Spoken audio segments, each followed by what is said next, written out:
হরে কৃষ্ণ মহাপ্রসাদ চ্যানেলে আপনাদের সবাইকে স্বাগত।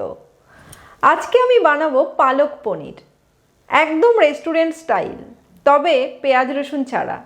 পেঁয়াজ রসুন দিয়ে তো আপনারা পালক পনির অনেক খেয়েছেন, কিন্তু একবার এইভাবে পেঁয়াজ রসুন ছাড়া পালক পনির বানিয়ে দেখুন, খেতে হবে অসাধারণ।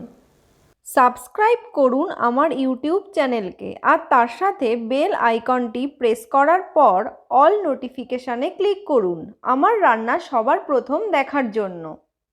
তাহলে চলুন এবার শুরু করি। পালক পনির বানানোর জন্য আমি এখানে বড় এক আঁটি পালং শাক নিয়েছি, আর এই পালং শাকগুলোকে আমি পরিষ্কার জল দিয়ে খুব ভালো করে ধুয়ে একটা থালায় রেখেছি। প্রথমে আমি কড়াইতে বেশ কিছুটা জল বসিয়েছি। এই জলটাকে প্রথমে খুব ভালো করে ফুটিয়ে নিতে হবে। দেখুন কড়াইয়ের জলটা এখন খুব ভালো করে ফুটে উঠেছে। এখন এই ফুটন্ত জলের মধ্যে আমি পালং শাকগুলোকে দিয়ে দিচ্ছি।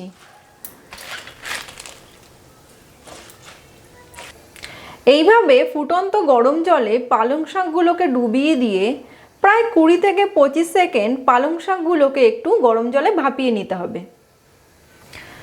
20-25 সেকেন্ডে আমি খুব ভালো করে পালং শাকগুলোকে গরম জলে ভাপিয়ে নিয়েছি। এখন আমি গ্যাসটাকে বন্ধ করে দেব আর কড়াইটা গ্যাস থেকে নামিয়ে নেব। এবার আমি পাশে ডেচকিতে ফ্রিজের ঠান্ডা জল রেখেছি। এখন এই কড়াই থেকে পালং শাকগুলোকে এইভাবে তুলে জল ঝরিয়ে নিয়ে ডাইরেক্ট এই ঠান্ডা জলের মধ্যে দিয়ে দিতে হবে। এইভাবে গরম জল থেকে তুলে ডাইরেক্ট ঠান্ডা জলে পালং শাকগুলো দেওয়ার ফলে পালং শাকের কালারগুলো কিন্তু খুব সুন্দর থাকবে। এবার এই ঠান্ডা জল থেকে পালং শাকগুলোকে তুলে একটু জলটাকে নিংড়ে নিয়ে আমি পাশের মিক্সিতে এই পালং শাকগুলোকে প্রথমে তুলে নিচ্ছি। এই পালং শাকের মধ্যে আমি প্রথমে 2টো কাঁচা লঙ্কা দিয়ে দিলাম। এবার আমি এর মধ্যে 1 টেবিল চামচ মতো আদা কুচি দিয়ে দিচ্ছি, আর এখানে কিছুটা ধনেপাতা এর মধ্যে দিয়ে দিলাম। এখন এর মধ্যে আমি খুব সামান্য একটু জল দেব, দিয়ে এটা মিক্সিতে খুব ভালো করে বেটে নেব। পালং শাকটাকে মিক্সিতে বাটার পর আমি পালং শাকের পেস্টটা এই বাটিতে নামিয়ে নিয়েছি। দেখুন কালারটা দেখুন কি সুন্দর ডিপ সবুজ হয়েছে। আর এই রকম কালার রাখতে গেলে সবসময় এটা মাথায় রাখতে হবে যে পালং শাকটাকে যখন গরম জলে সেদ্ধ করবেন, তখন সেদ্ধ করার পর গরম জল থেকে তুলে ডাইরেক্ট বরফ ঠান্ডা জলে পালং শাকটাকে ডুবিয়ে দিতে হবে, আর তাহলেই এই রকম সুন্দর কালারটা পালং শাকের থাকবে। পালক পনির বানানোর জন্য আমি এখানে 300 গ্রাম পনিরকে কিউব আকারে কেটে নিয়েছি।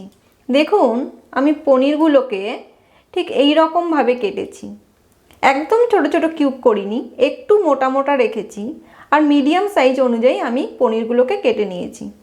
আপনারা আপনাদের পছন্দ অনুযায়ী কাটতে পারবেন, তবে এই রকম সাইজ অনুযায়ী পনির কাটলে পালক পনির কিন্তু দেখতে খুব সুন্দর হয়। এবার আমি কড়াইতে 2 টেবিল চামচ পরিমাণ মাখন দিয়েছি। এবার মাখনটা গলে যাওয়া পর্যন্ত একটু অপেক্ষা করতে হবে। মাখনটা গলে গেলে আমি গ্যাসের ফ্লেমটা একদম কমিয়ে দিলাম। এবারে গলে যাওয়া মাখনের মধ্যে আমি প্রায় 2 টিস্পুন নুন দিলাম। এবার নুন দেওয়ার পরে একটু কড়াইয়ের চারপাশে মাখনটাকে লাগিয়ে দিচ্ছি। এইভাবে মাখনের মধ্যে নুন দিয়ে কড়াইয়ের চারপাশে লাগিয়ে দিলে পনিরটা ভাজার সময় তলায় ধরে যাবে না।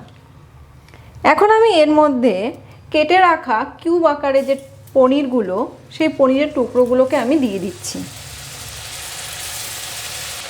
এবার এই মাখনের মধ্যে পনিরগুলোকে একটু হালকা করে উল্টে পাল্টে নিয়ে ভেজে নিতে হবে।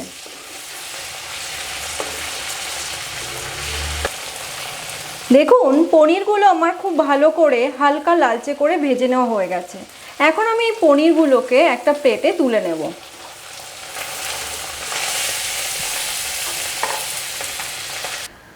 পনিরগুলো ভেজে তুলে নেওয়ার পর ওই কড়াইতে যেটুকু বাটার ছিল তার মধ্যে আমি আরও 2 টেবিল চামচ পরিমাণ বাটার দেব।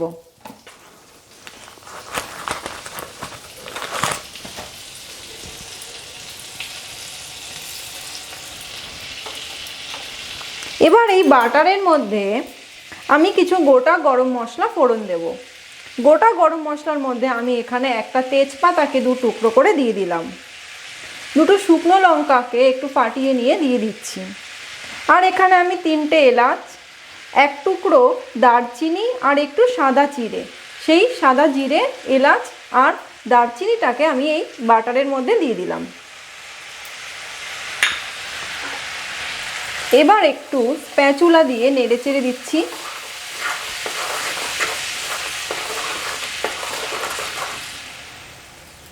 মাখনের মধ্যে মশলাটা খুব ভালো করে একটু ভাজা হলে আমি প্রথমে এর মধ্যে একটা ছোট্ট সাইজের টমেটোকে বেটে রেখেছিলাম, সেই টমেটো বাটাটা দিয়ে দিচ্ছি।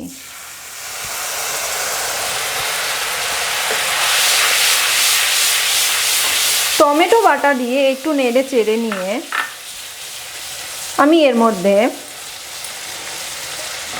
যে পালং শাকের পেস্ট বেটে রেখেছিলাম সেই পালং শাকের পেস্টটাকে দিয়ে দিচ্ছি।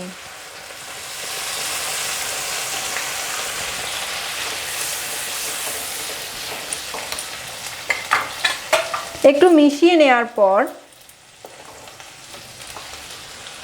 আমি এর মধ্যে 1/2 কাপ পরিমাণ কাজু বাদাম বাটা দিয়ে দিলাম। আর গ্যাসের ফ্লেমটা কিন্তু এই মুহূর্তে একদম লো রাখতে হবে।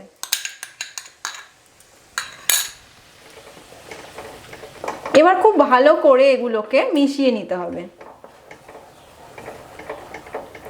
মিশিয়ে নেওয়ার পর অন্তত 2 মিনিট ধরে এটাকে একটু নাড়াচাড়া করে নিতে হবে। এবার আমি এর মধ্যে 2 টিস্পুন নুন দিয়ে দিলাম। নুনটা আপনারা আপনাদের স্বাদ অনুযায়ী দেবেন। নুন দেওয়ার পর আমি এর মধ্যে 1 চামচ আর 1/2 চামচ, মোট 1.5 টেবিল চামচ চিনি দিলাম। যেহেতু টমেটো আর টক দই পড়বে তাই এখানে চিনির ভাগটা একটু বেশি দিলাম।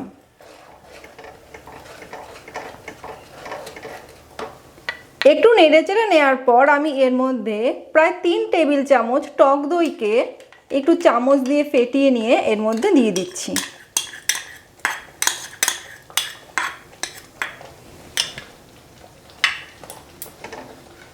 এবার সব উপকরণকে স্প্যাচুলা দিয়ে খুব ভালো করে মিশিয়ে নিতে হবে। আর এইভাবে লো ফ্লেমে অন্তত মিনিট 2 এটাকে নাড়াচাড়া করে একটু কষিয়ে নিতে হবে। প্রায় 2 মিনিট ধরে মশলাটাকে একটু কষিয়ে নেওয়ার পর আমি এর মধ্যে বাটারে ভেজে নেওয়া যে পনিরের টুকরোগুলো সেগুলোকে দিয়ে দিচ্ছি। পনিরের টুকরোগুলো দিয়ে স্প্যাচুলার সাহায্যে এটাকে গ্রেভির মধ্যে খুব ভালো করে মিশিয়ে দিতে হবে। এইভাবে এবার গ্রেভির মধ্যে পনিরগুলো ডুবে যাওয়ার পর এটাকে ঢাকা চাপা দিয়ে আরও 3 মিনিট মতো একদম লো ফ্লেমে রান্না হতে দিতে হবে।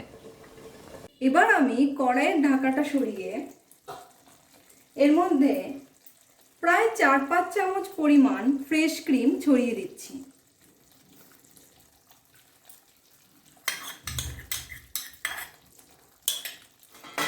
এবার ফ্রেশ ক্রিমের সঙ্গে পালক পনিরটাকে একটু মিশিয়ে নেব।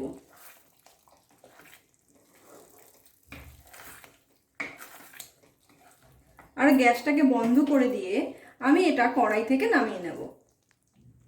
এখন আমি এই পালক পনির থেকে কিছুটা পালক পনির রাধা মাধবের ভোগের জন্য একটা বাটিতে তুলে নেব।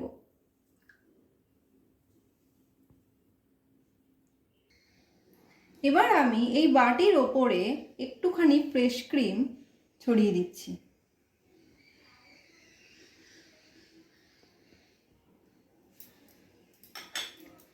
তারপর আমি এর মাঝখানে একটা তুলসী পাতা দিয়ে এটা রাধা মাধবকে ভোগ অর্পণ করব।